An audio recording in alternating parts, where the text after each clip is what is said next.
ఓం గురు జయ గురు జయ జయ గురు ఓం గురు జయ గురు జయ జయ గురు ఓం గురు జయ గురు జయ జయ గురు ఓం గురు జయ గురు జయ జయ గురు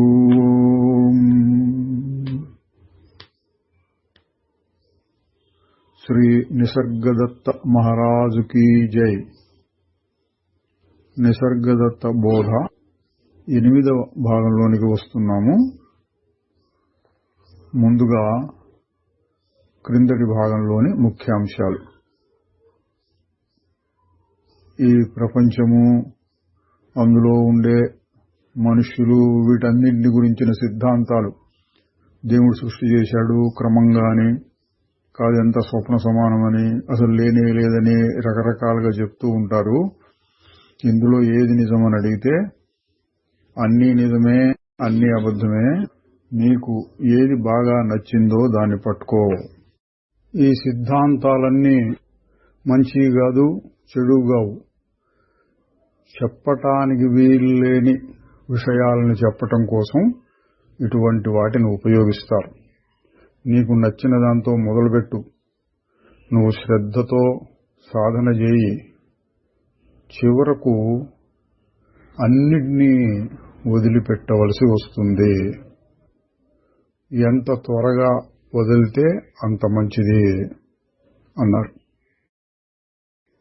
నీ స్వరూపాన్ని నీవు ఇప్పుడే ఇక్కడే తెలుసుకోవచ్చు అంటే దాని మీద ప్రశ్న వచ్చింది.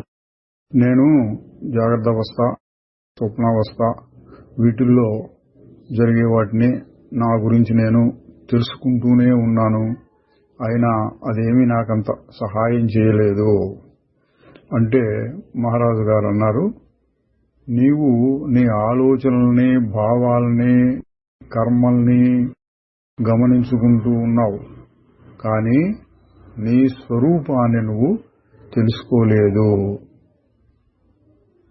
అంటే వాటిని గమనిస్తూ వాటికి సాక్షిగా ఉన్నదాన్ని కూడా గమనించాలి అని. అంటే వాటితో కలిసిపోకుండా వేరుగా ఉండి గమనించాలి. తరువాత నేను ఈ శరీరం కాదు అని బాగా తెలిసిన తరువాత కూడా ఇంకా కొన్ని కోరికలు, భయాలు ఉంటూనే ఉన్నాయి. వాటి నుండి పూర్తిగా బయటపడలేమా అంటే నీవు ఇప్పుడే పూర్తిగా స్వతంత్రుడివి అన్నారు.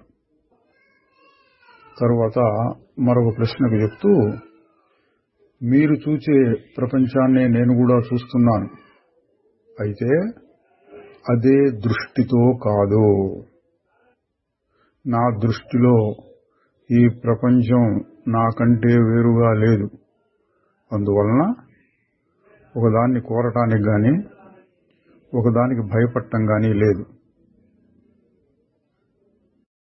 మీకు నాకు యథార్థమైన భేదం ఏమీ లేదు.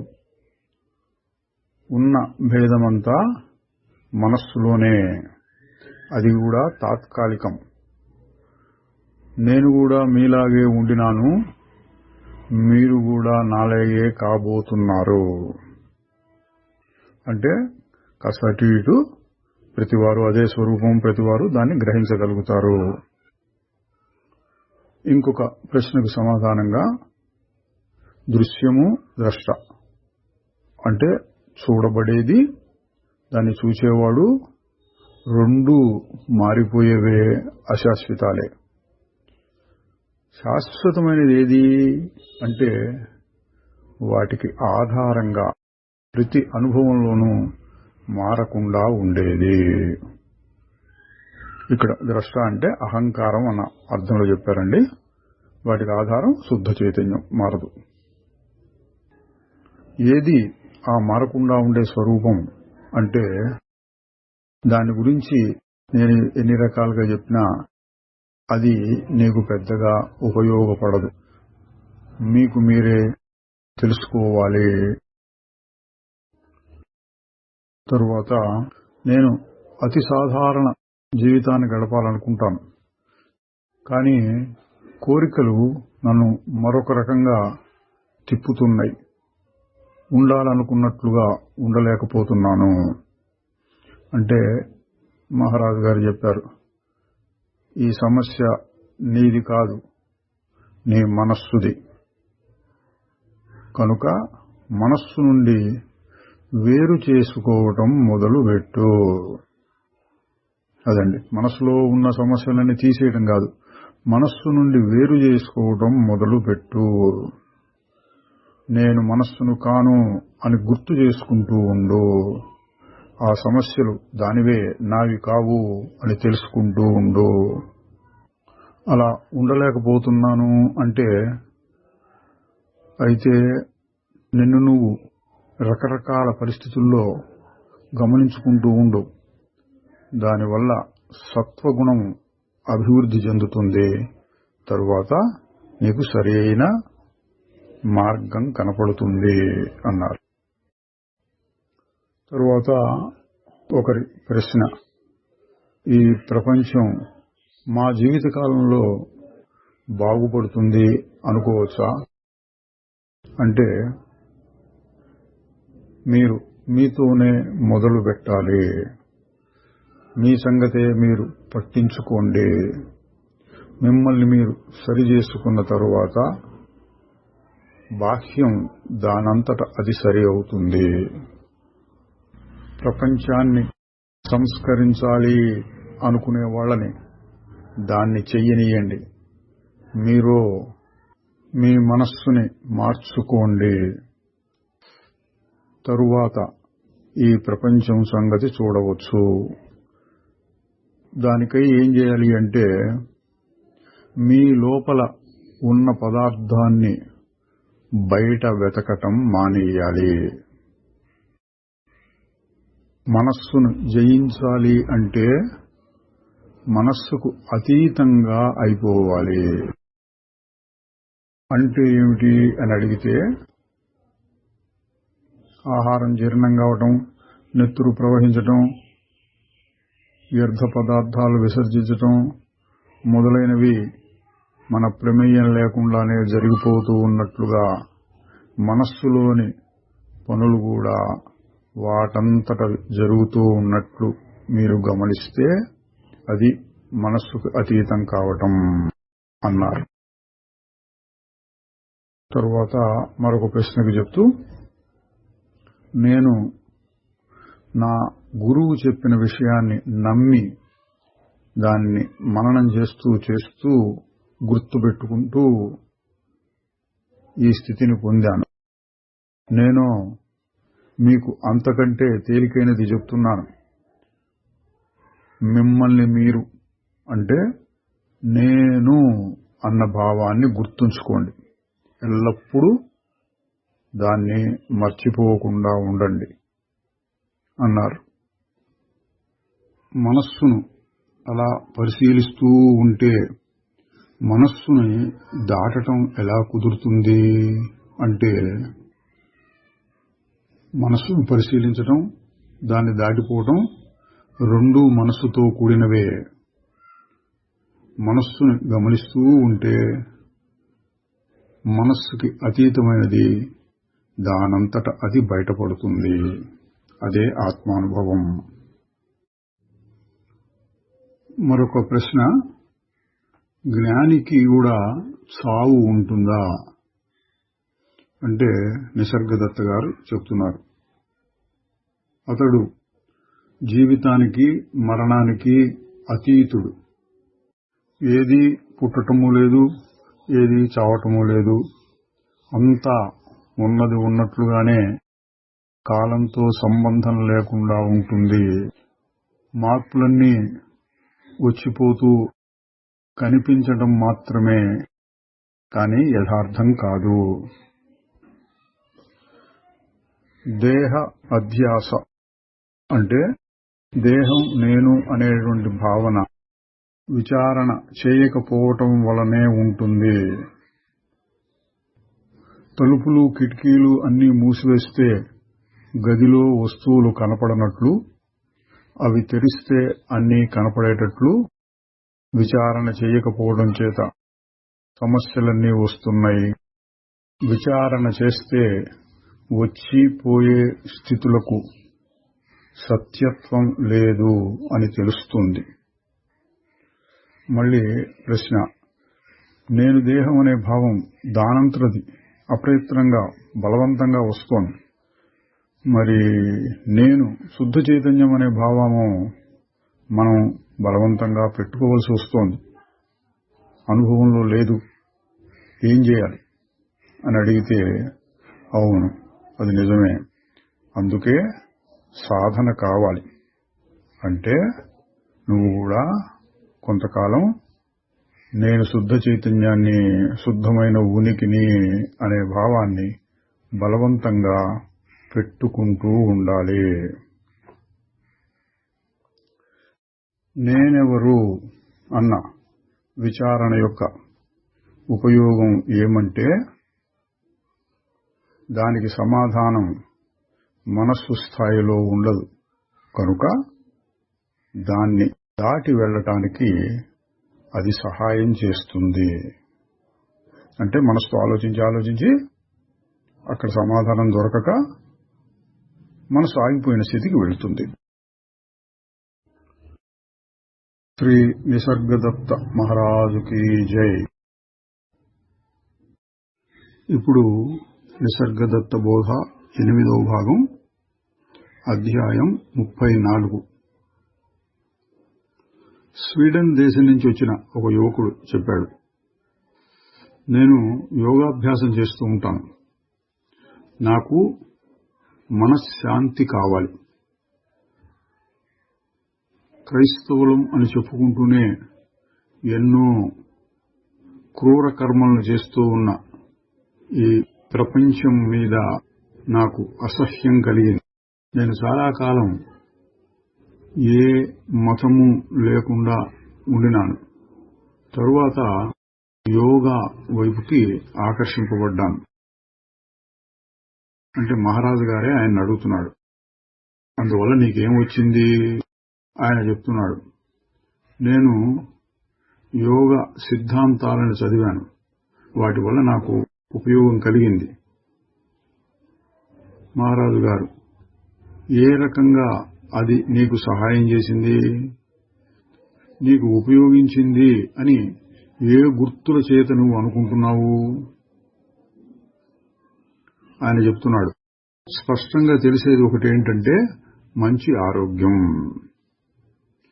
మహారాజు గారు అంటున్నారు, సరే ఆరోగ్యం, హాయిని అనుభవించడం మంచిదే.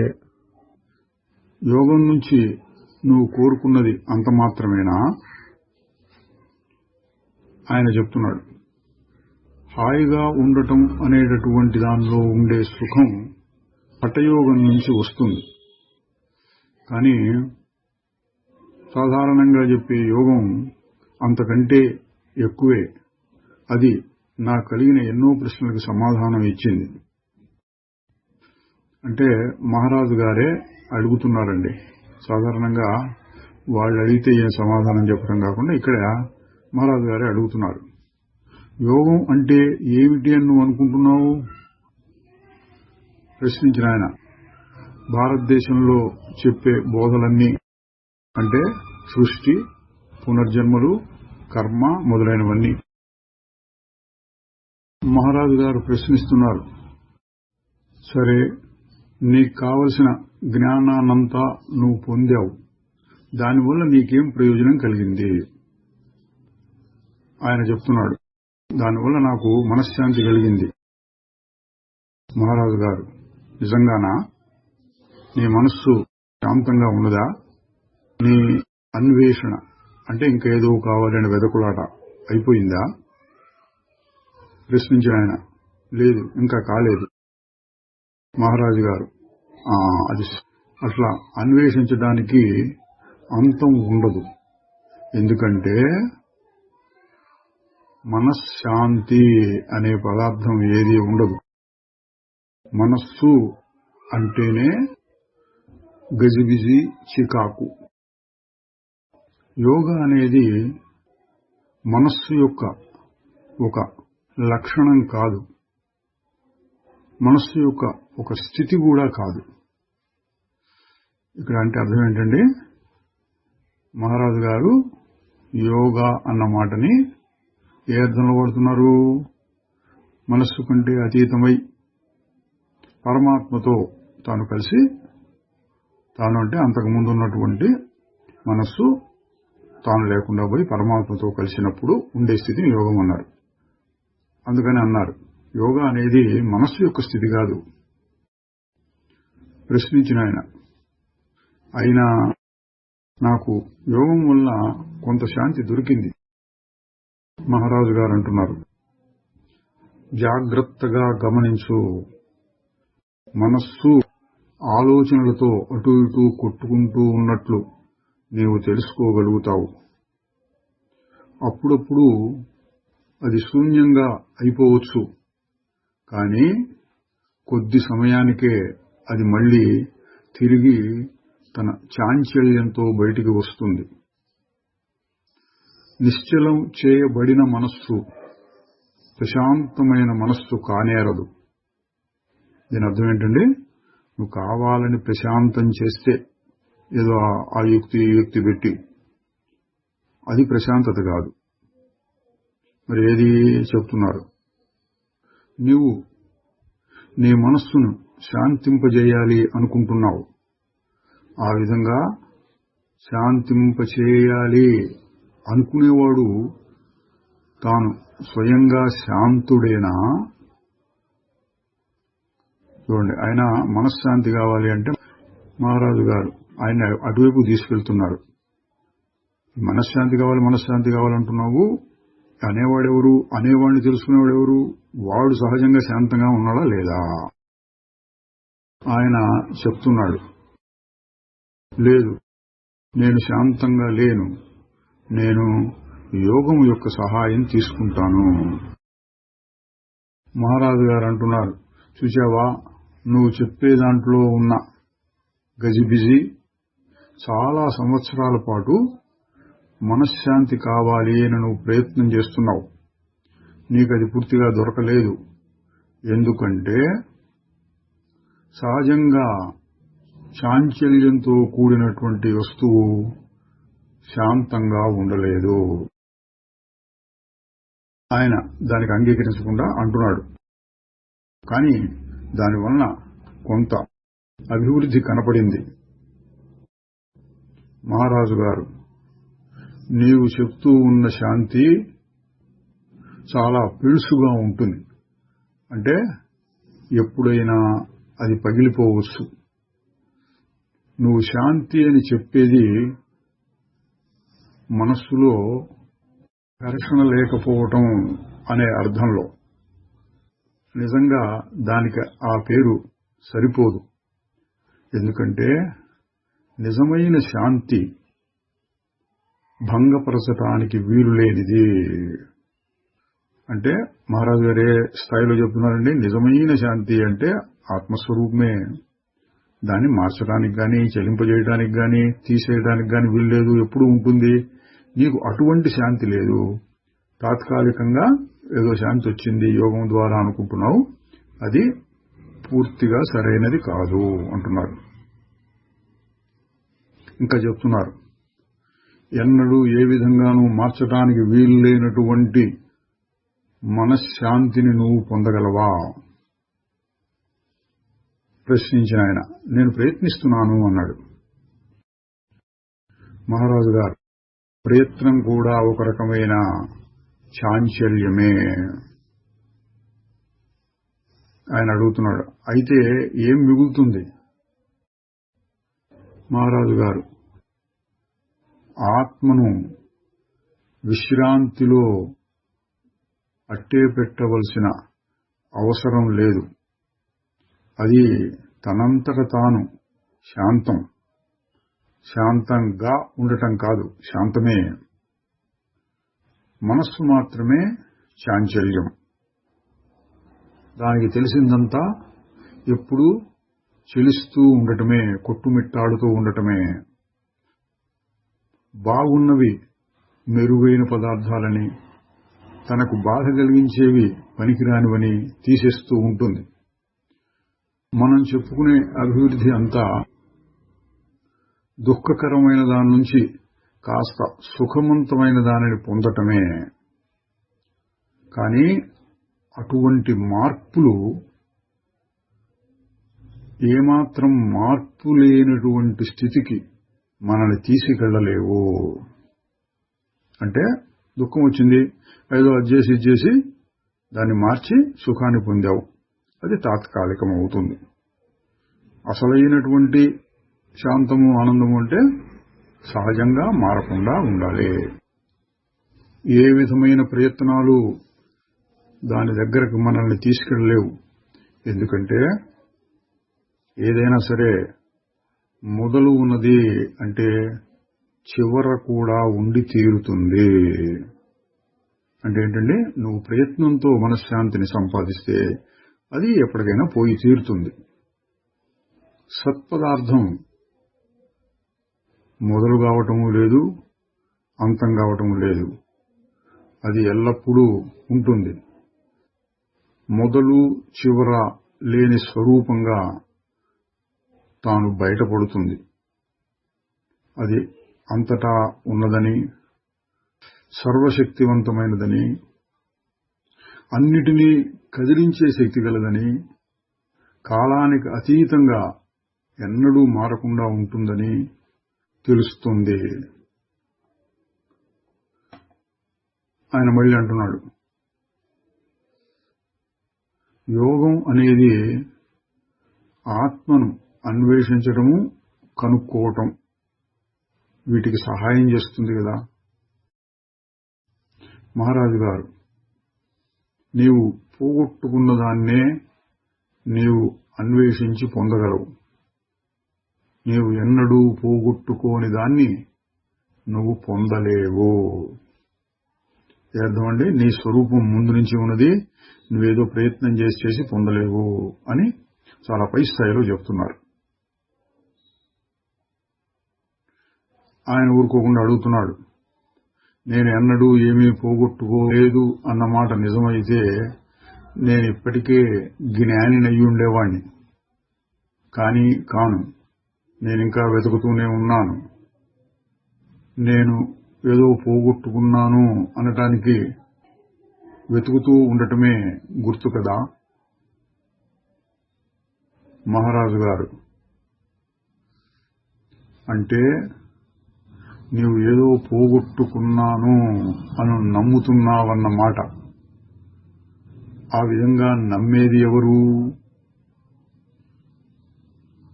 పోగొట్టుకున్నాను అన్న వస్తువు ఏది? నీలాంటి వ్యక్తినే ఎవరినైనా పోగొట్టుకున్నావా? నువ్వు వెతికే ఆత్మ ఏది? నీవు దేన్ని పొందాలి, దేన్ని కనుక్కోగలను అని ఆశిస్తున్నావు? ప్రశ్నించిన ఆయన ఆత్మ యొక్క యథార్థ జ్ఞానాన్ని.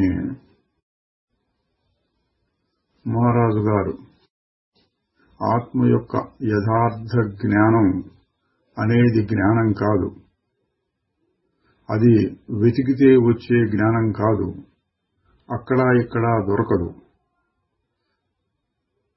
అంటే ఎప్పుడూ ఉంటుంది అది అని చెప్పడం. ఆయన ఇదంతా సరిగా అర్థం చేసుకున్నాడో లేదో మళ్ళీ మొదటి ప్రశ్న అడుగుతున్నాడండి. యోగం చేయడం ద్వారా నేను శాంతాన్ని పొందగలను. మహారాజు గారు మళ్ళీ తన స్థాయిలోనే చెబుతున్నారు, నీకంటే వేరుగా శాంతం ఉండగలదా? నీవు నీ అనుభవం నుంచి మాట్లాడుతున్నావా, లేక ఏవైనా గ్రంథాల వల్ల కలిగిన జ్ఞానమా? అంటే ఈయన చెప్పాడు కదండి ఇంతకుముందు, నేను యోగ సిద్ధాంతాలని చదివి వచ్చానని దాని గురించి చెబుతున్నారు. నీకు కలిగిన పుస్తక జ్ఞానం మొదలు పెట్టడానికి సహాయం చేస్తుంది, కానీ దాన్ని ఏదో ఒక స్థితిలో వదిలితే గాని సాక్షాత్ అనుభవం కలగదు. ఆ అనుభవం ఏది అంటే చెప్పడానికి వీల్లేనిది. నీవు రకరకాలుగా శబ్దాలను ఉపయోగించి ఆలోచిస్తూ ఉండటం వలన ప్రస్తుతం ఉన్న స్థితికి వచ్చావు. దాని నుంచి నువ్వు బయటపడాలి.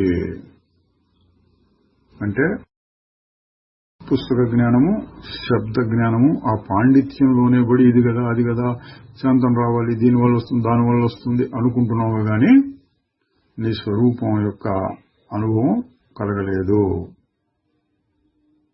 ఆయన మళ్ళీ అడుగుతున్నాడు, నాకు కొంత ఆంతరమైన శాంతి కలిగింది, దాన్ని తీసేసుకోమంటారా ఇప్పుడు?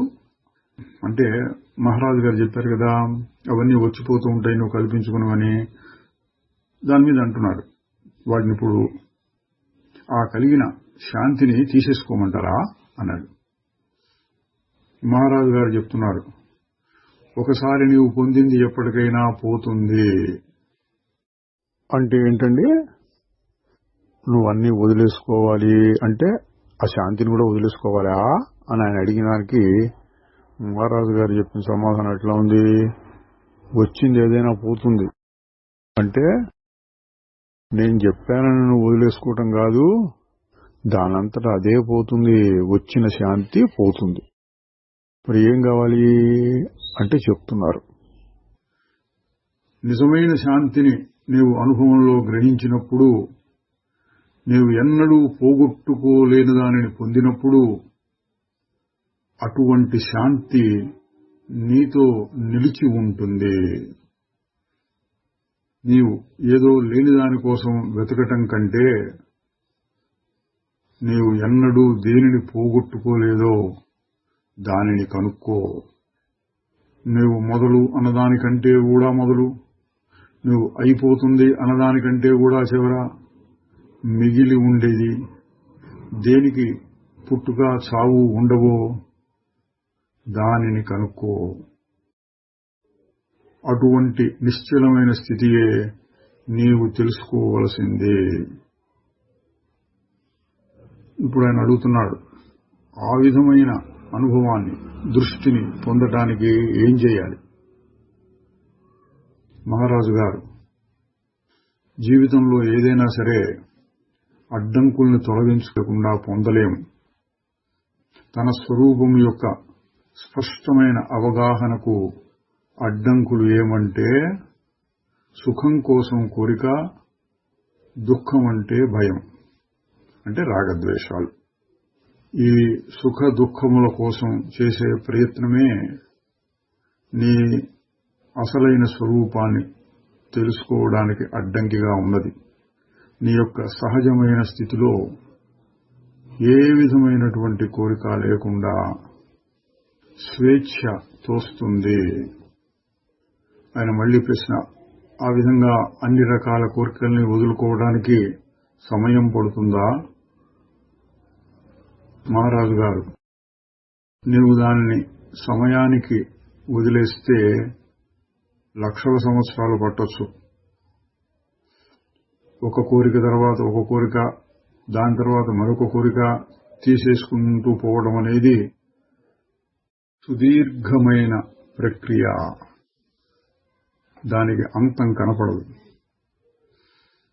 నీ కోరికల్ని, భయాల్ని పక్కన పెట్టు. నీవు ఇవ్వగలిగినంత దృష్టి, ఏకాగ్రత ద్రష్ట మీద పెట్టు. అంటే చూచేటటువంటి నీ మీద, అంటే నేను భావం మీద. ఆ కోరికలకి, భయాలకి ఆధారంగా వాటి వెనక ఏది ఉంటుందో దానిపైన దృష్టి పెట్టు. ఎవరి కోరికలు అని అడుగు. ఏ కోరిక వచ్చినా సరే అది నిన్ను నీ దగ్గరకు తీసుకురావాలి. అంటే ఏంటంటే ఏ కోరిక వచ్చినా ఈ కోరికను ఎట్టా తీర్చుకోవాలి అనే లౌకికమైన ప్రశ్న కాదు. అయ్యయ్యో ఇన్ని కోరికలు వస్తున్నాయే అని సాధకులకు ఉండేటటువంటి బెంగ కూడా కాదు. ఏం చెప్తున్నారు? ఏ కోరిక వచ్చినా సరే ఎవరికి ఈ కోరిక వచ్చింది అని ప్రశ్నించుకుంటే అది నిన్ను నీ స్వరూపం దగ్గరికి తీసుకెళ్తుంది. ఆయన ఇంకా తరచి ప్రశ్నిస్తున్నాడు. పరిప్రశ్న అంటే చూడండి ఇట్లా ఉంటుంది. ఇంద్రియాల వల్ల, మనస్సు వల్ల కలిగే సుఖాలు, శరీరానికి, మనస్సుకి శారీరకమైన, మానసికమైన ఆరోగ్యం ద్వారా కలిగే ఒక హాయికి కూడా మూలం సత్పదార్థంలోనే ఉండాలి కదా. మహారాజు గారు చెబుతున్నారు మళ్ళీ చూడండి తన పద్ధతిలోనే, అవన్నీ ఊహల్లో ఉంటున్నాయి. ఒక రాయిని చూపించి ఇది వెలలేని రత్నం అని చెబితే ఒకడు చాలా సంతోషించవచ్చు, కానీ అది పొరపాటు అని త్వరలోనే తెలుసుకుంటాడు. ఆయన మళ్ళీ అంటున్నాడు, సరే సుఖాలన్నీ ఊహలే అనుకోండి, కానీ బాధ అనేది నిజం కదా. మహారాజు గారు బాధ సుఖము రెండు కలిసిమెలిసి ఉంటాయి. ఒకటి లేనప్పుడు మరొకటి ఉంటుంది. నీవు సుఖాల కోసం చూడకుండా ఉంటే బాధకు కూడా భయపడవు. కానీ రెండింటికి అతీతంగా ఉండేటటువంటి సుఖం ఒకటి ఉన్నది. అంటే మనకు తెలిసిందే, అతీతమైనటువంటిది ఆత్మ యొక్క సుఖం. ఆయన మళ్లీ ప్రశ్నిస్తున్నాడు. చాలా మంది గురువుల్ని నేను అనుసరించాను, ఎన్నో సిద్ధాంతాల్ని తెలుసుకున్నాను, కానీ నాకు ఏదీ కూడా నేను కోరుకున్న దాన్ని ఇవ్వలేదు. అంటే మహారాజు గారిని కొంచెం పరోక్షంగా అంటున్నాను అన్నమాట. ఎన్నో సిద్ధాంతాలు నేను చూశాను, అట్లాగే మీది కూడా ఒక సిద్ధాంతమా అని మహారాజు గారు చెప్తున్నారు. ఆత్మని కనుక్కోవాలి అనే కోరిక తప్పకుండా తీరుతుంది. అయితే దానికి నువ్వు చేయవలసిందేమంటే మరి ఇతరం దేనిని నువ్వు కోరకూడదు. నీవు ఈ విషయంలో నిజాయితీగా ఉండాలి. నిజంగా ఏ ఇతర వస్తువుని కోరకుండా ఉండాలి. మళ్ళీ ప్రశ్న, సాంఘికమైన సేవా కార్యక్రమాలు అవన్నీ అంతులేని పనులు అని నాకు అర్థమైంది.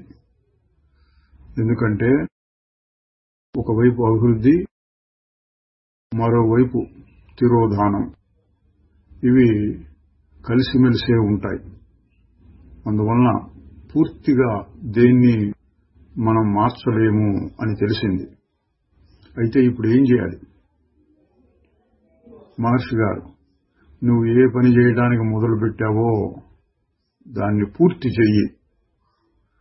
కొత్త కార్యక్రమాలేమీ చేపట్టకు. మొదట నిన్ను నువ్వు కనుక్కో. తరువాత అనుగ్రహం అంతం లేకుండా వర్షిస్తుంది.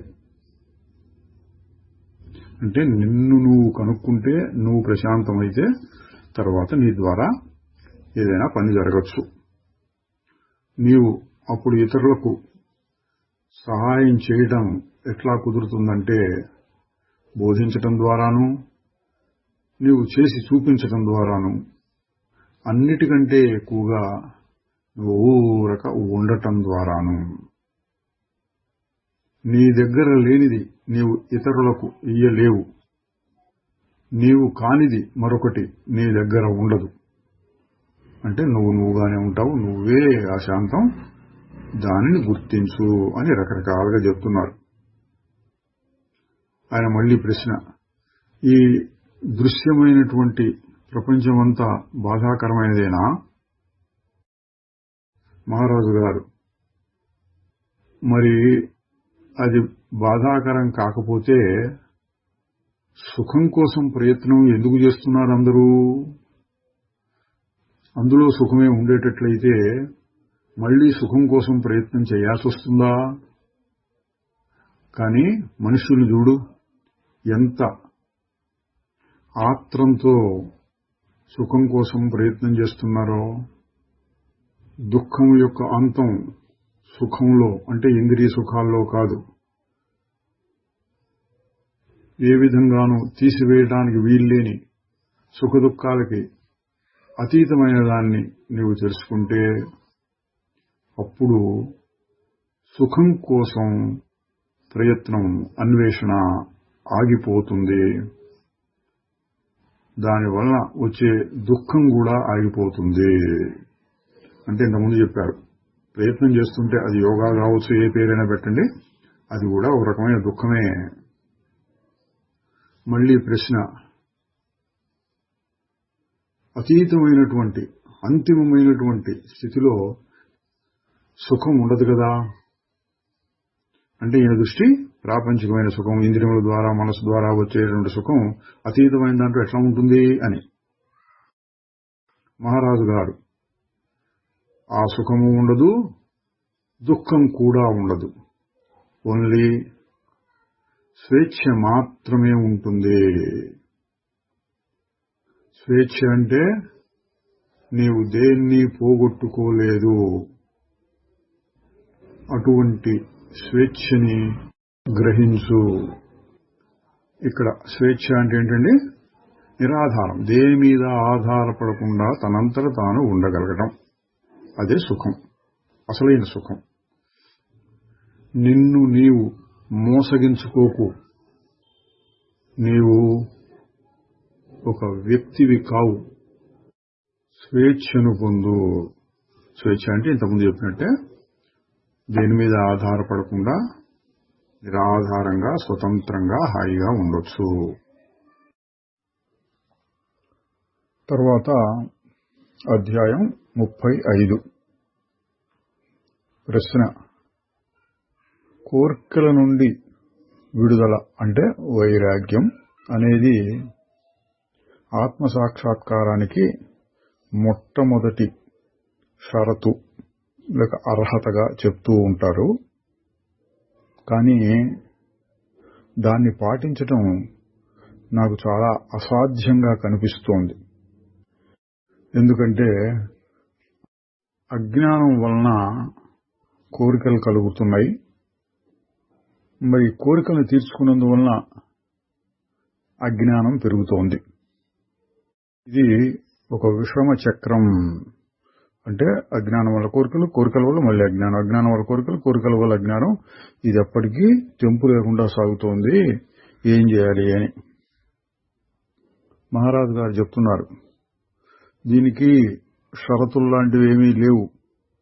నువ్వు చేయవలసింది ఏమీ లేదు, నువ్వు వదలవలసింది ఏమీ లేదు. ఇదండి మహారాజు గారి పద్ధతిలో. ఊరక చూడు, గుర్తించు. అంటే నీ స్వరూపాన్ని లోన వెదకు, నేనెవరు అని. అది ముందే ఉన్నది కాబట్టి దాన్ని గుర్తించు అని. శుద్ధమైన జ్ఞాన మార్గం. దాన్ని ఇంకొంచెం వివరిస్తున్నారు.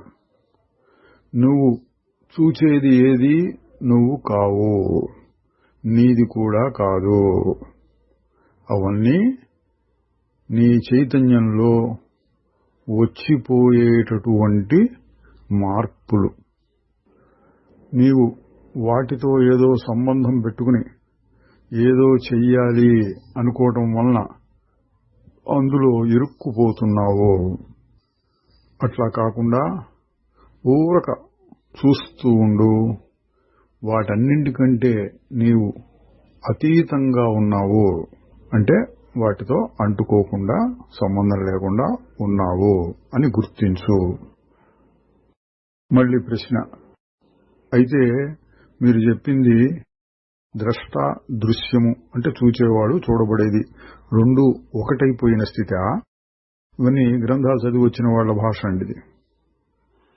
మహారాజు గారు చెప్తున్నారు, ఆ రెండు భావాలు మనస్సులోనివే.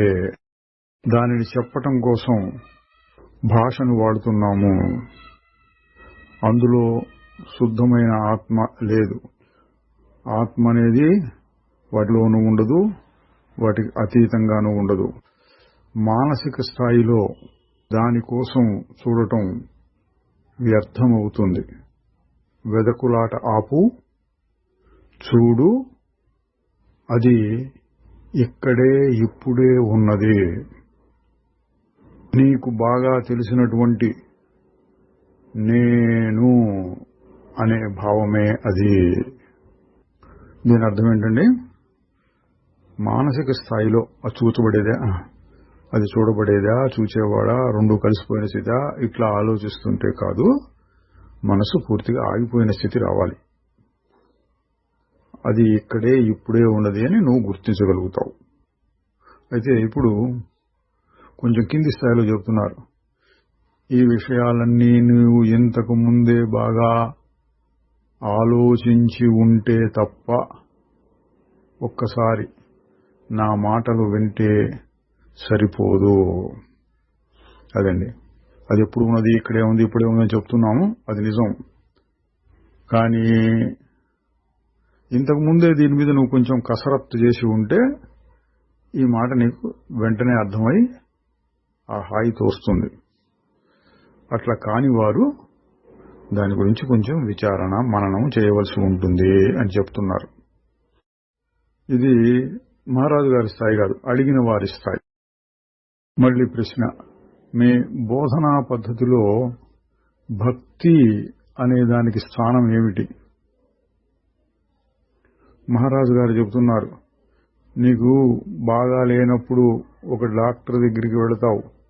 నీలో ఏమి సరిగా లేదో ఆయన చెప్పి దానికి తగిన మందును కూడా సూచిస్తాడు. ఆయన యందు నీకు నమ్మకం ఉంటే తర్వాత అంత తేలిగ్గా జరిగిపోతుంది. అట్లా కాకపోతే సరే చూద్దాం అనుకుంటూ నువ్వు వేసుకుని దాని గురించే ఆలోచిస్తూ ఉండొచ్చు.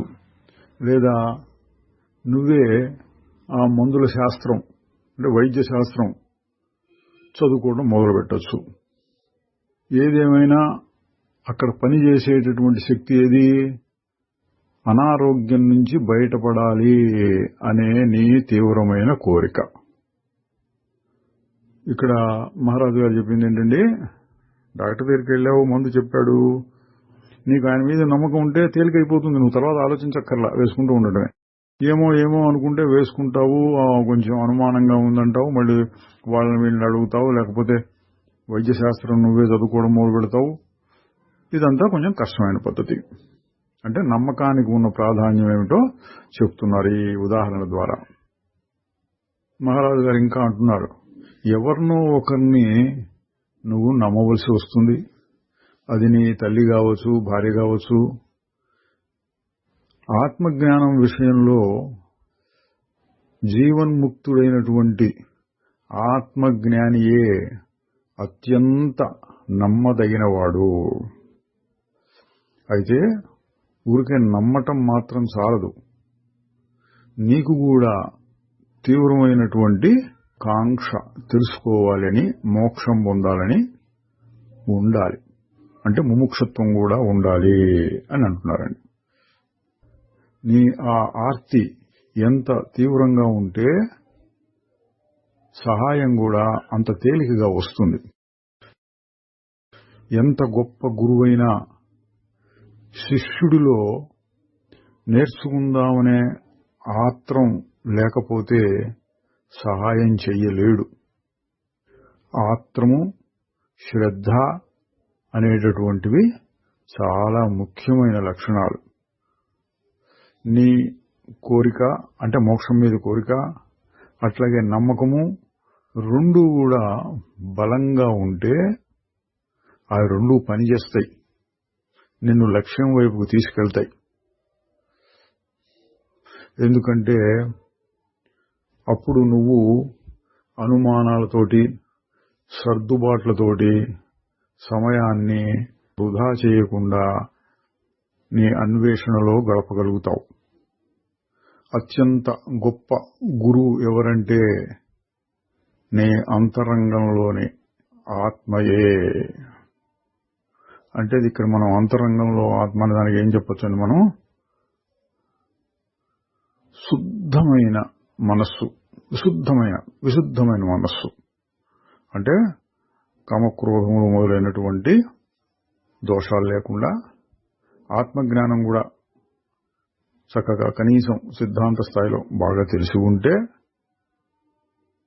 కాస్త కూస్తో అనుభవాలు కూడా అప్పుడప్పుడు కలుగుతూ ఉంటే అటువంటి మనస్సు విశుద్ధమైన మనస్సు, విశుద్ధ సత్వము అని కూడా అంటారు ఒక చోట.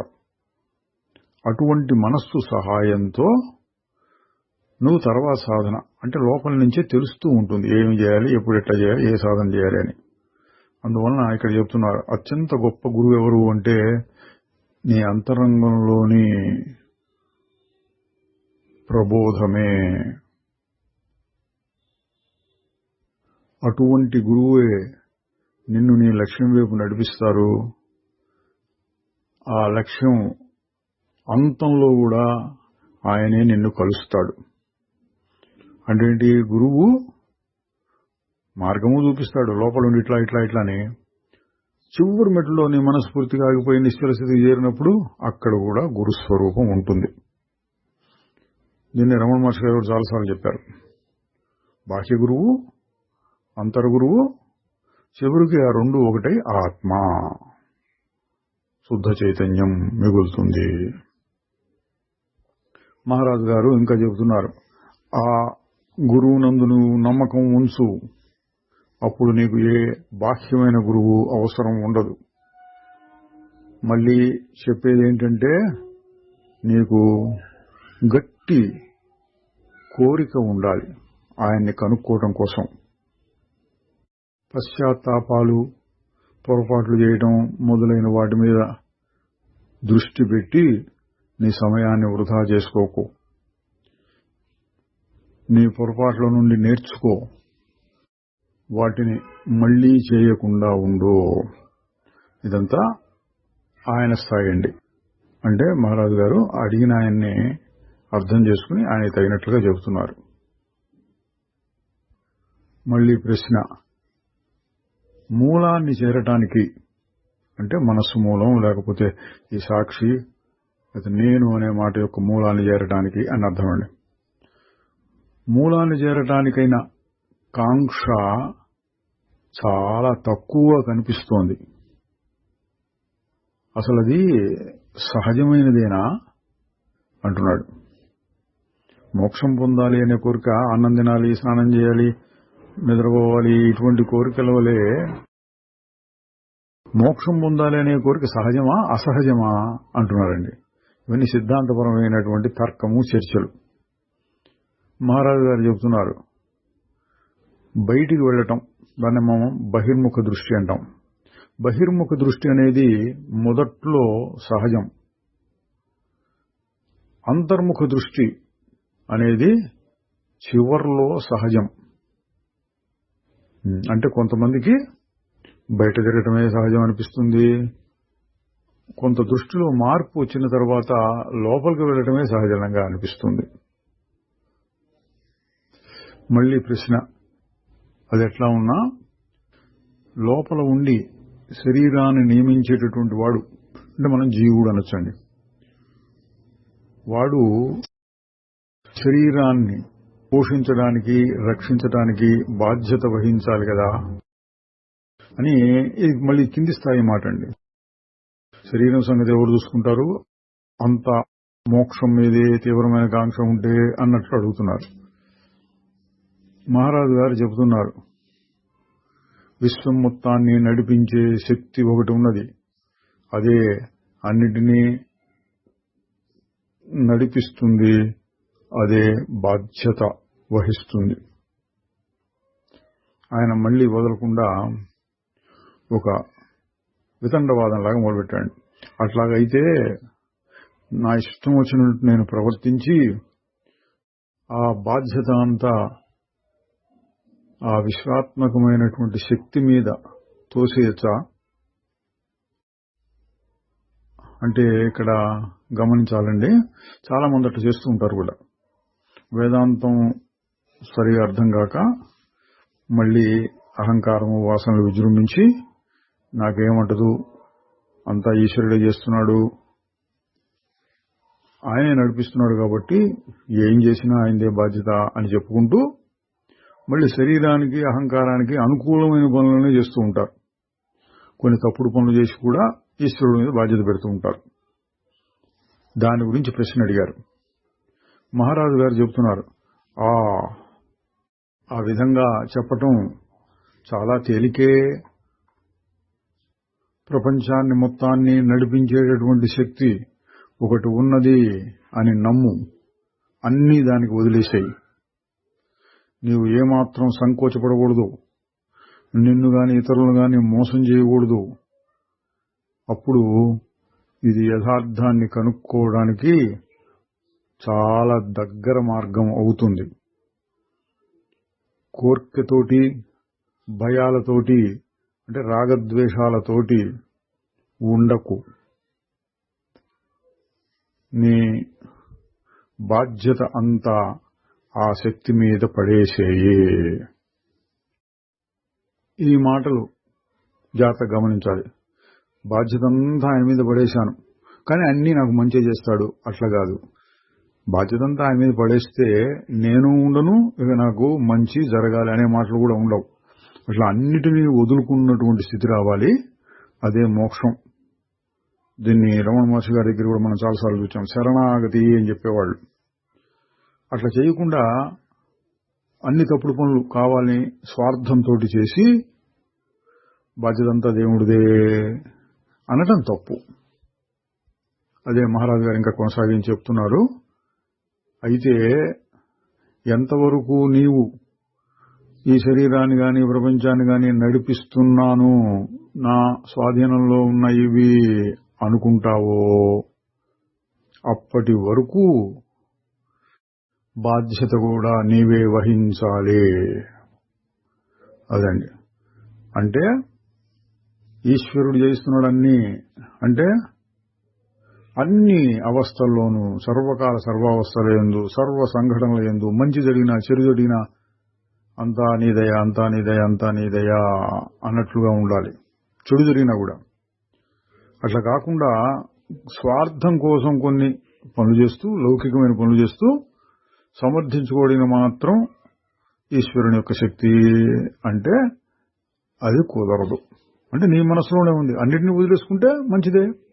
అన్నిటిని వదిలేసుకుంటా కొన్నిటిని మాత్రం వదిలేసుకుంటాను, కొన్నిటిని నేను చేస్తున్నట్టు, కొన్ని దేవుడు చేస్తున్నట్టు, మంచి పనులన్నీ నేను చేసినట్టు, పిచ్చి పనులన్నీ దేవుడు చేయించినట్లు ఇట్లా ఊహించుకోవడం తప్పు. తర్వాత మరి ఆయన ఇంకొకరు అని మహారాజు గారిని వ్యక్తిగతమైన ప్రశ్న వేసి ఆక్షేపణలాగా చెప్తున్నారు. మీరు మీ శరీరానికి లోబడి ఉన్నట్లు కనిపిస్తున్నారు. మహారాజు గారు అన్నారు, ఈ శరీరానికి సంబంధించిన విషయాల్లో అట్లాగే అగుపిస్తుంది. నేను దానంతగా పట్టించుకోను, ఉంటే ఉండని. సంవత్సరంలో వచ్చేపోయే ఋతువులలాగా, అంటే ఎండాకాలం, చలికాలం, వానాకాలం లాగానే మనస్సు శరీరానికి సంబంధించినవి కూడా వస్తూ ఉంటాయి, పోతూ ఉంటాయి. నాకు సంబంధం లేదు. మళ్ళీ వదలకుండా అంటున్నానండి, మీకు ఒక శరీరం ఉన్నది, మీరు దాని మీద ఆధారపడుతున్నారు కదా. మహారాజు గారు, నీకు ఏ అభిప్రాయం ఉందో అదే నిజము అని నువ్వు అనుకుంటూ ఉన్నావు. నేనైతే మళ్ళీ ఒకసారి చెప్తున్నాను, నేను ఎన్నడూ ఈ దేహముగా ఉండలేదు, ఉంటూ ఉండలేదు, ఇక ముందు ఉండబోను. నాకు ఇది ఒక సత్యమైన విషయం. ఒకప్పుడు నేను అటువంటి అజ్ఞానంలో ఉండినాను, నేను పుట్టాను అనుకుని. కానీ నా గురువు నాకు తెలియజేశాడు, పుట్టుక చావు అనేవి కేవలం భావములు మాత్రమే, అంటే మనసులో ఉండే అభిప్రాయాలు మాత్రమే. నాకొక దేహం ఉన్నది అనే భావం కలిగితే అది పుట్టుక, నా శరీరం పోయింది అనే భావం కలిగితే అది మరణం. ఇప్పుడు నేను నా శరీరం కాదు అని తెలిసినప్పుడు ఇక శరీరం ఉంటే ఏమిటి, పోతే ఏమిటి? దేహ మనస్సులు సమ్మేళనం అది ఒక గది లాంటిది. అది ఉన్నది, కానీ అందులో నేను ఎల్లప్పుడూ ఉండటం లేదు అండి. చూడండి ఎంత తేలిగ్గా చెప్పారు. ఒక ఇల్లు ఉంది, ఆ ఇల్లు శరీరము మనస్సు ఒక ఇల్లు లాంటిది. అందులో నేను ఎక్కువగా ఉండను, ఎప్పుడైనా ఒకసారి వచ్చి వెళ్ళిపోతూ ఉంటా. ఎక్కడో బయట తిరుగుతూ ఉంటారన్నమాట అండి. కొంతమంది ఉంటారు టూర్లో తిరుగుతుంటారు, ఇప్పుడు చూసిన టూర్లో ఉంటుంటారు. అదేవిధంగా నేను ఎక్కువగా ఈ శరీరం బయట అంటే అంతటా ఉన్నట్లు, శరీరంతో అంటుకోకుండా సాక్షిగా ఉన్నట్లు అనుకుంటూ ఉంటాను. ఎప్పుడైనా ఒకసారి దేహభావం కలగచ్చు, కొద్దిసేపు ఉండి పోతుంది. అది నన్ను బాధ పెట్టదు. ఆయన వదలట్లేదండి. మళ్ళీ అడుగుతున్నాడు, అయినా మీకు ఒక శరీరం ఉండనే ఉన్నది, మీరు దాన్ని శ్రద్ధగా చూసుకుంటున్నారు. మహారాజు గారు చెప్తున్నారు, ఈ శరీరాన్ని ఏ శక్తి సృష్టించిందో అదే దాన్ని చూసుకుంటుంది. ఇది కూడా అందరూ చెప్పేదేనండి. మహారాజు గారు చెప్పారు, మహర్షి గారు చెప్పారు, అష్టావకర గీతలో వచ్చింది, యోగ భాషణలో వచ్చింది. ఎంతమంది చెప్పినా అదే చెప్తారు. ఈ శరీరం ఈశ్వరుడు అనండి, లేక ప్రకృతి అనండి, ఏదో ఒక శక్తి అనండి, అది నడిపిస్తోంది. నేను నడిపించడం ఏంటి? ఎవరికైనా అంతే. కానీ జ్ఞాని యొక్క విశేషం ఏంటంటే ఆ సత్యాన్ని తెలుసుకోవడమే. ఆయన మళ్ళీ ఆయన స్థాయిలోనే అడుగుతున్నాడు, కానీ మంచి ఆరోగ్యంతో చాలా కాలం బ్రతికి ఉంటే మంచిదే కదా? మహారాజు గారు ఆయనకు తగినట్టుగా చెబుతున్నాడు, అలాగే నీకు సాధ్యమైన పద్ధతుల్లో చాలా కాలం జీవించి ఉండు, కానీ నీవు దానికి యజమానివి కావు. నీవు ఎప్పుడు పుట్టావో, ఎప్పుడు చనిపోబోతున్నావో నీవు నిర్ణయించగలవా? మన ఇద్దరి భాష వేరుగా ఉన్నది అన్నారండి. అంటే నేనేమో శుద్ధ చైతన్యం దృష్టిలో చూసి అసలు పుట్టం లేదు, చావనే లేదు. ఒకవేళ శరీరం ఉన్నది అనుకున్నా ఎవరో దీన్ని నడిపిస్తున్నారుగా, నేను నడిపించట్లేదు. నువ్వేమో ఈ శరీరం ఉన్నది, నేనే నడిపిస్తున్నాను, నేను సుఖంగా ఆరోగ్యంగా చాలా కాలం జీవించి ఉండాలి, ఆ స్థాయిలో నువ్వు ఆలోచిస్తున్నావు. ఇదనమాట, నీ భాష నా భాష వేరు అంటున్నారు. నీ భాష అన్ని ఊహలు, అనుకోవటాలు మీద ఆధారపడి ఉన్నది. నీకు గట్టిగా తెలియని విషయాలను కూడా బాగా తెలిసినట్టు గట్టిగా చెబుతున్నావు అంటే అంటున్నాను, బల్లగుద్ది చెప్పాడు అంటుంటాను చూడండి. అట్లా తెలియని విషయాన్ని కూడా ఇదే అన్నట్టు గట్టిగా చెప్తున్నావు నువ్వు. ఆయన అని ప్రశ్నించిన ఆయన కొంచెం తెలివి తెచ్చుకున్నట్టున్నాడు, అడుగుతున్నాడు, అవును అందుకే కదా నేను ఇక్కడ ఉన్నది అన్నాడు. అంటే మిమ్మల్ని అడగటానికి నేను వచ్చాను, నాకు మీరు చెప్పాలి, నాకు తెలియని మాట నిజమే అని అంగీకరిస్తున్నాడు. మహారాజు గారు, నువ్వు ఇంకా ఇక్కడ లేవు, నేను ఇక్కడ ఉన్నాను, రా నా దగ్గరకు రా, కానీ నువ్వు రావటం లేదు. నేను నీలాంటి జీవితం గడపాలి అని నువ్వు అనుకుంటున్నావు. నువ్వు ఆలోచించే పద్ధతిలో నేను ఆలోచించాలని, నీ భాషనే వాడాలని నువ్వు అనుకుంటున్నావు. నేను ఆ పని చెయ్యలేను, అది నీకు సహాయం చెయ్యదు. నీవు నా దగ్గరకు రావాలి. మాటలన్నీ మనస్సుకు సంబంధించినవి. మనస్సు స్వరూపాన్ని అడ్డగిస్తుంది, సత్యాన్ని మార్చివేస్తుంది. అందువలన మాటలకు అతీతంగా పోవలసిన అవసరం ఉన్నది. నా వైపుకు రా అన్నారండి. ఆయన అంటున్నాడు, మీరే నన్ను లాక్కోండి. మహారాజు గారు, నేను అదే చేస్తున్నాను, కానీ నీవు ప్రతిఘటిస్తున్నావు, అడ్డుపడుతున్నావు. సత్యానికి నీవు ఏవేవో భాష్యాలు చెబుతున్నావు, అవన్నీ సత్యాన్ని చెడగొడుతున్నాయి. సత్యాన్ని మానసిక కల్పనలతో చెప్పడాన్ని ఆపేశాయి. మౌనంగానూ ఏకాగ్రతతోనూ ఉండు. ఆ విషయంలో శ్రద్ధతో, ఆర్తితో ఉండు. అప్పుడు నీకంతా మంచే జరుగుతుంది. తరువాత అధ్యాయం 36. ఒక ఆయన ఎవరో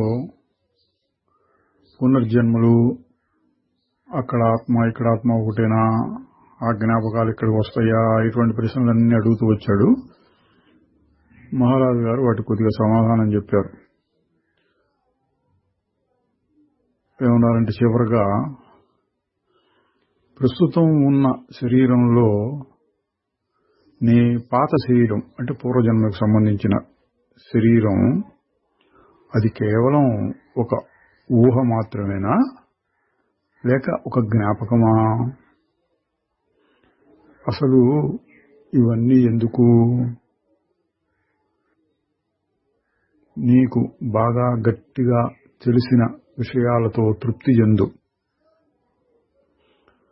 నీకు బాగా తెలిసిన ఒకే ఒక్క విషయం ఏమంటే నేను. ఆ నేను భావంతో నిలిచిపో. తక్కినదంతా కాదు కాదు అని తిరస్కరించు. ఇదే యోగము. నాకు తెలుసండి, మహారాజు గారు చాలాసార్లు ఉపదేశించేటటువంటి మార్గం ఇది. తాను ఆ విధంగా చేశారు, సిద్ధిని పొందారు. అదే అందరికీ చెబుతున్నారు. నేను భావం అదొక్కటే ఉండాలి. పైన అది ఇది ఇది ఇది అనిపిస్తుంటే అది కాదు అది కాదు అది కాదు, నేను మాత్రమే నిజం అనుకుంటూ ఉండాలి. దీని మీద ఆయన మళ్ళీ ప్రశ్నిస్తున్నాడు. నేను వాచాగా అంటే పలుకులతోటి మాత్రమే దానిని నిరాకరించగలను, లేదా మీరు చెప్పింది ఒక మంత్రంలాగా ఇది నేను కాదు, ఇది నాది కూడా కాదు, నేను ఈ రెండింటికి అతీతము అని ఊరికే జపిస్తూ ఉండగలను, అంతే అన్నాడు. మహారాజు గారు, చాలు, మంచిదే. మొదట్లో ఆ విధంగా భాషను ఉపయోగించి అనుకుంటూ ఉండొచ్చు. ఆ తరువాత మానసికంగాను, తరువాత భావంలోనూ, ఆ తరువాత వ్యవహారంలోనూ తీసుకురావాలి దాన్ని. నీ లోపల ఉన్న సత్య పదార్థం పైననే దృష్టిని నిలుపు. అది అప్పుడు ప్రకాశిస్తుంది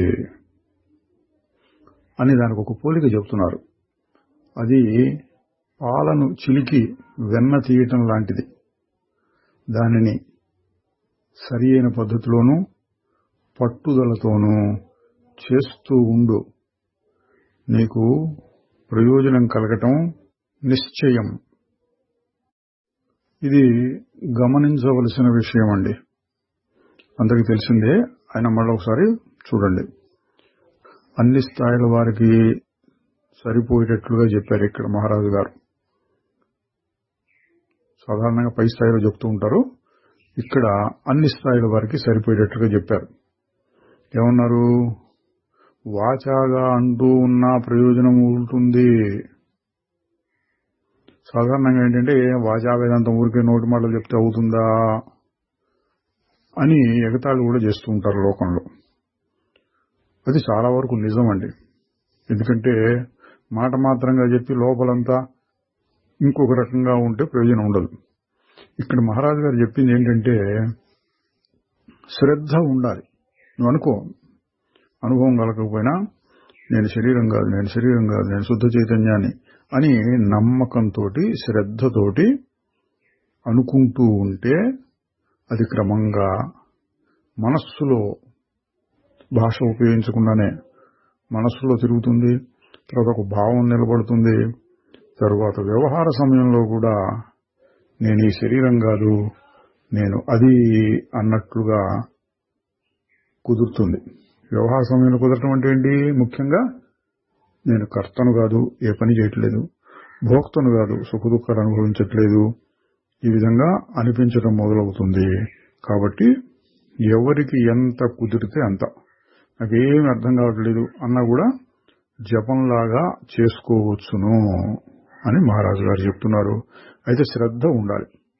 లోకాన్ని మోసగించి వీళ్ళది పెద్ద వేదాంతిరా, నలుగురు నన్ను అనుకోవాలి అన్నట్లుగా ఏదో 4 మాటలు పైపైకి చెప్పటం కాదు. శ్రద్ధతోటి నిజమే నేను శరీరం కాదు, నిజమే నేను ఈ శరీరం కాదు, నేను శుద్ధ చైతన్యం అని శ్రద్ధతో అనుకోవాలి. మళ్ళీ ప్రశ్న అండి, సిద్ధాంతపరమైన ప్రశ్న. ఇంతకుముందు కూడా ఒకసారి వచ్చినట్టుంది ఇటువంటిదే.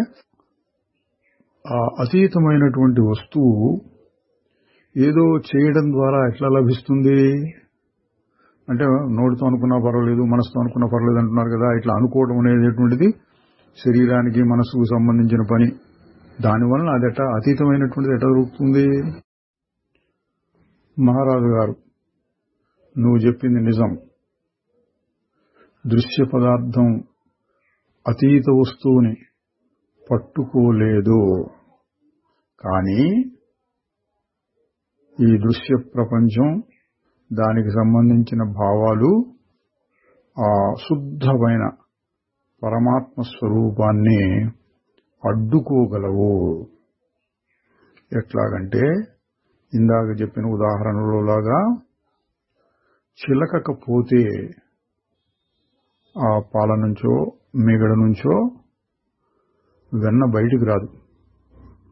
ఆ పాలు, ఆ మీగడ అనేవి వెన్నని మరుగుపరుస్తుంటాయి.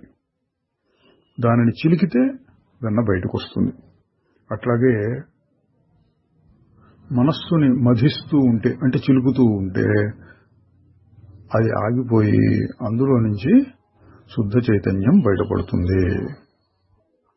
ఆయన మళ్ళీ ప్రశ్నిస్తున్నాడు, నాకు ఇదంతా తెలుసు, కానీ వీటి మీద నాకు ఏమీ అదుపు లేకుండా పోతోంది. అంటే మాటలుగానే ఉంటున్నాయి, శరీర దృష్టి దాని మానానికి అది ఉంటూనే ఉంది అని. ఇది మరి ఒక అజ్ఞాన భావం. ఇదంతా ఏదో కోరికల వలన చేసే పనులలో వస్తూ ఉంటుంది.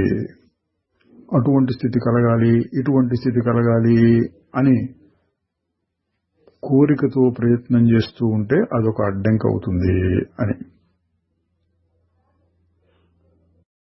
ఆయన మళ్ళీ ప్రశ్న, అవును, కోరి పనిచేస్తే తప్పేంటి? మహారాజు గారు, ఇటువంటి విషయాల్లో, అంటే ఆత్మకు సంబంధించిన విషయాల్లో కోరిక యొక్క పని ఏమీ ఉండదు. దానికోసం ఏదో పని చేయటం కూడా ఉండదు. నీకు కావాల్సిందల్లా చక్కగా విను, గుర్తుపెట్టుకో, దానిని మననం చేసుకుంటూ ఉండు. ఇది ఆహారం తీసుకోవడం లాంటిది. నువ్వు చేయగలిగినదల్లా దాన్ని నమిలి మింగు. తర్వాత జరగవలసిందంతా నీకు తెలియకుండానే దానంతట అదే జరిగిపోతుంది. అదేవిధంగా విను, గుర్తుంచుకో, చక్కగా అర్థం చేసుకో అన్నారండి. ఇది కూడా మనం గ్రహించవలసిన విషయం. ఇందాక చెప్పిందా అంటిదే. ఊరికే వింటూ ఉంటే లాభమా అంటే, పై స్థాయి కలిగి మనస్సు అట నిశ్శబ్దంలోకి ఎక్కువగా వెళ్ళిపోతుండే వాళ్ళకి వినటము, చదువుకోవడం ఇట్లాంటివి అనవసరం. ఇప్పుడు అడిగిన ఆయన స్థాయికి చెప్తున్నారు, విను, జాగ్రత్తగా విను, అర్థం చేసుకో, గుర్తు పెట్టుకో. మననం అంటే మళ్ళీ మళ్ళీ అనుకుంటూ ఉండు. ఈ ప్రక్రియ వల్ల కూడా నీ శుద్ధ చైతన్యం బయటకు ప్రకాశిస్తుంది, ఉన్నదే బయటపడుతుంది. తర్వాత ఈయన యోగ శక్తుల గురించి కూడా ఒక ప్రశ్న అడిగాడు. ఇది పునర్జన్మలతో పాటు యోగ శక్తులు సంబంధించి ఒక ప్రశ్న. మీరు మహారాజు గారిని అడుగుతున్నాడు, మీరు ఇతరుల యొక్క అంతర్గత జీవితాన్ని స్పృశించగలరా, తాగగలరా అని. అంటే లోపలికి వెళ్ళి వాళ్ళ మనసులో ఏముందో తెలుసుకోగలవా అని. మహారాజు గారు తన పద్ధతిలో చెబుతున్నారు, నేనే ఆ ప్రజలందరూ. మళ్ళీ ఆయన అంటున్నాడు, నేను అడిగింది అది కాదు, మీ యొక్క యథార్థ స్వరూపం శుద్ధ చైతన్యం అందరిలో ఒకటిగా ఉంటుంది, అందరూ మీరే. ఆ స్థాయిలో అడగలేదు. మీరు ఇతరుల మనస్సులోకి హృదయాల్లోకి దూరి వారి వ్యక్తిగతమైనటువంటి అనుభవాలను తెలుసుకోగలరా, వారి యొక్క కష్ట సుఖాలను మీరు అనుభవించగలరా. ఉద్దేశం ఏంటండి? అంతా నేనే అంటూ ఉంటారు, అందరిలో నేనున్నాను, లేదా నేనే అందరూ, ఇట్లాంటి మాటలు చెప్తూ ఉంటారు కదా. వాళ్ళ కష్ట సుఖాలన్నీ, అంటే ప్రపంచం ఎంతమంది ఉన్నారో అంతమంది కష్ట సుఖాలు మీరు తెలుస్తాయా, లేదా కొంతమందికైనా వాళ్ళ లోపల దూరి ఒక కష్ట సుఖాలని, వారి జ్ఞానాన్ని మీరు తెలుసుకోగలరా? అది ప్రశ్న.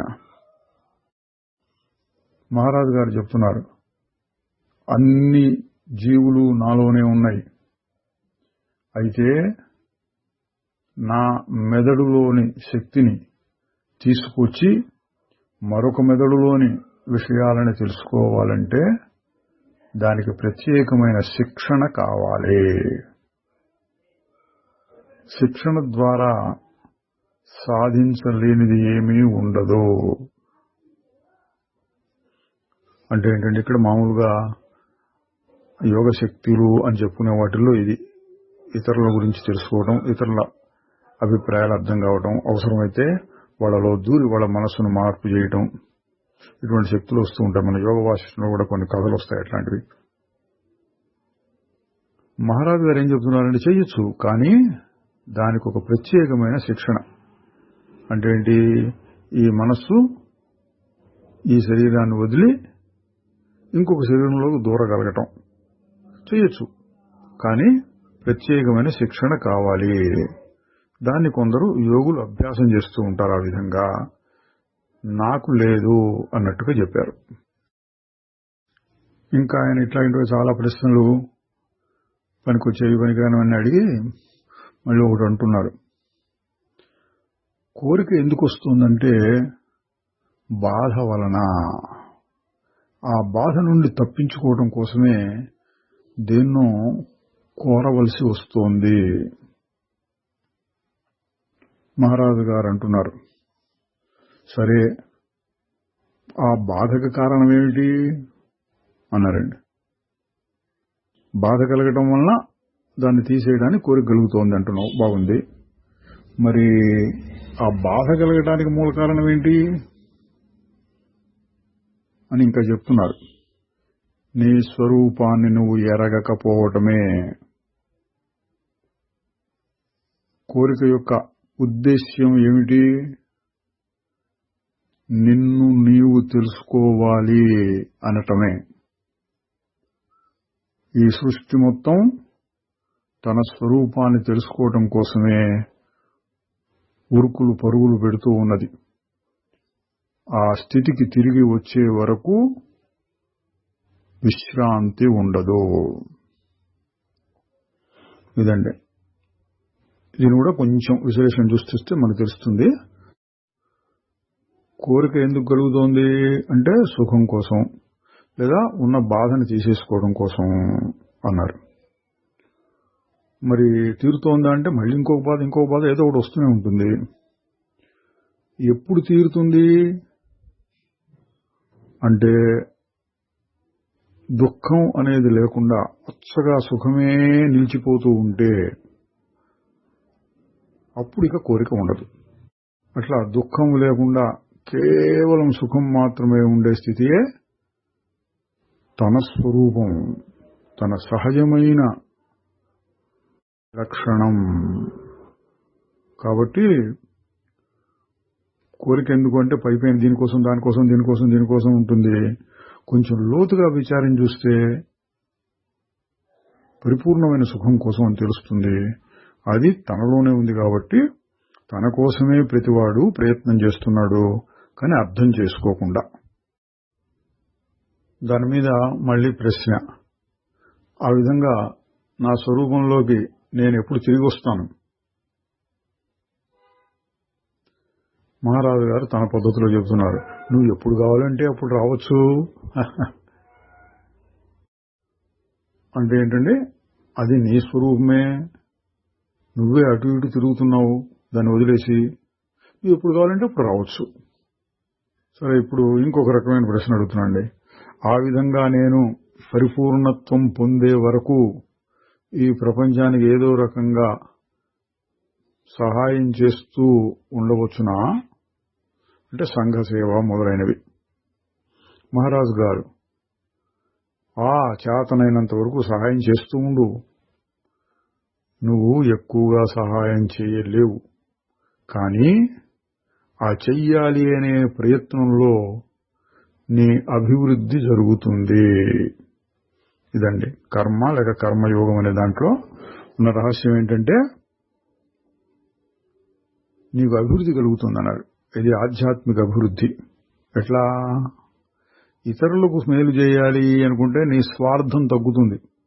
నేను శరీరము, నేను మనస్సు, నేను ఈ జీవుణ్ణి, నాకు ఇది కావాలి, నాకే కావాలి, ఇటువంటి భావాలు తగ్గించుకుంటూ వస్తే నువ్వు క్రమక్రమంగా ఆత్మ వైపుకు వెళుతూ ఉన్నట్లు. అందువలన ఆ రకంగా మంచిదే అని ఈ అడిగిన ఆయనకి తగినట్టుగా చెప్పారండి. ఎక్కువగా ఏం చెప్తుంటారు, అది ఇది ఎందుకు, నేను భావాన్ని పట్టుకో, దాన్నే చూస్తూ ఉండు, నువ్వు కాని దాన్ని తీసేయి, అది ఎక్కువగా చెప్పేది. అప్పుడప్పుడు ఇటువంటి కూడా చెప్తూ ఉంటారు. అడిగిన వారిని బట్టి మనం చూసుకోవాలి, మనం ఏ స్థాయిలో ఉంటే మనం ఆ బోధని ఆచరణలో పెట్టడాన్ని చూడాలి. ఇప్పుడు మహారాజు గారు ఏమన్నారు, నువ్వు పెద్దగా సహాయం చేయలేవు, ప్రయత్నం చేయి అన్నారు. దానికి గాను ఈయన మళ్ళీ అడుగుతున్నాడు, సామాన్యమైన జనులు కూడా ఎంతో మంది ప్రపంచానికి చాలా మేలు చేశారు. అంటే ఆయన అభిప్రాయం ఏంటండి, నేను సామాన్యుని అయినప్పటికీ కాస్త కూస్తో సహాయం చేయగలుగుతాను సంఘానికి. అంటే మహారాజు గారు చెప్తున్నారు, ప్రపంచం ఎవరి చేతనైనా ఉద్ధరింపబడవలసిన సమయం వచ్చినప్పుడు అటువంటి ప్రజలు వస్తారు, వారికి అటువంటి కోరిక కలుగుతుంది, దానికి కావలసిన జ్ఞానము, శక్తి కూడా వారికి లభిస్తాయి. అందువలన గొప్ప గొప్ప మార్పులు ప్రపంచంలో, సంఘంలో వారు తీసుకురాగలుగుతారు. దీన్ని కూడా కొంచెం గమనించాలండి. నువ్వు చెయ్యి, నేను చేయాలి అనుకుంటూ చేస్తూ ఉంటే కొంత ప్రయోజనం ఉంటుంది అంటే ఎందుకు ఎక్కువ ఉండదు అని అడిగితే అంటున్నారు, ప్రపంచాన్ని ఉద్ధరించడం అనేటువంటిది ఎవరి తరము కాదు. ఆ విధంగా ప్రపంచంలో ఏదైనా మార్పు రావాలి అనుకుంటే ఏదో ఒక శక్తి కొంతమందికి అటువంటి కోరికను కలిగించి దానికి తగినటువంటి జ్ఞానాన్ని, శక్తిని వారికి ప్రసాదిస్తే వారి వల్ల లోకం ఉద్ధరింపబడుతుంది.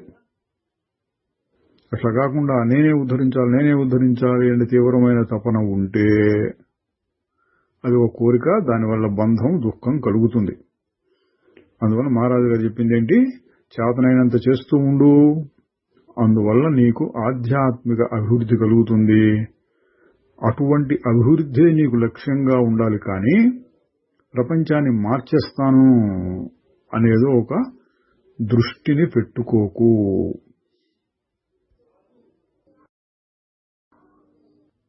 श्री निसर्गदत्त महाराज की जय। चिदानंद रूप शिवोहम शिवोहम।